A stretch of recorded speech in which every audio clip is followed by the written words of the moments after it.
কেবিনেটে আজি আৰু এটা গুৰুত্বপূৰ্ণ সিদ্ধান্ত লৈছে।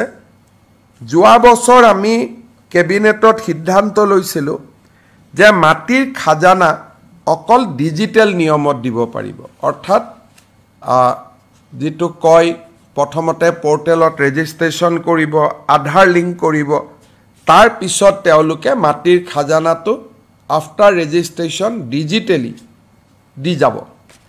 এই ব্যৱস্থাটোৰ ফলত অসমত নথকা অসমীয়া লোকসকল উপকৃত হৈছে। কোনোবা আমেৰিকাত আছে, ইংলেণ্ডত আছে, বা কোনোবা দিল্লীত আছে, কোনোবা ৰাজস্থানত আছে। কিন্তু যিসকল দুখীয়া পৰিয়াল আছিলে, মাৰ্জিনেল ফাৰ্মাৰ্ছ, যা সৰু সৰু মাটিৰ মালিক, তেওঁলোকে ডিজিটেল খাজানা দিব পৰা নাছিলে। আৰু এক প্ৰকাৰ আমাৰ অলপমান ৰাইজৰ মাজত অলপ কথা বতৰাও আৰম্ভ হৈছিলে যে বহুত দিন ধৰি আমি মাটিৰ খাজানা দিব পৰা নাই।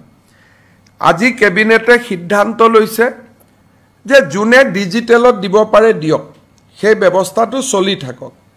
কিন্তু ৰাজ্যৰ দুখীয়া পট্টাদাৰসকলে বা মাৰ্জিনেল পট্টাদাৰসকলে, মধ্যম বৰ্গী পৰিয়ালসকলে মাটিৰ খাজানা দিওঁতে যাতে কষ্ট নাপায়, আগৰ দৰে মৌজাদাৰে নগদ টকালৈ যি মাটিৰ খাজানা ৰিচিপ্ট দিয়াৰ যিটো ব্যৱস্থা আছিল, সেই ব্যৱস্থাও চলি থাকিব।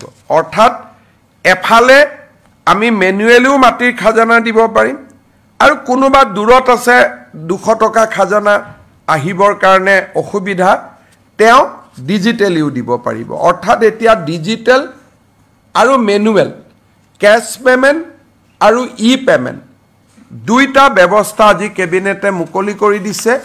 ইয়াৰ ফলত ৰাজ্যৰ ক্ষুদ্ৰ পট্টাদাৰসকল, দুখীয়া আৰু মধ্যম বৰ্গৰ পট্টাদাৰসকল উপকৃত হ'ব। সম্পূৰ্ণ ভিডিঅ'টো চোৱাৰ বাবে ধন্যবাদ। OLS আছাম ইউটিউব চেনেলটো ছাবস্ক্ৰাইব কৰি ৰাখিব নতুন নতুন আপডেট পাবৰ কাৰণে।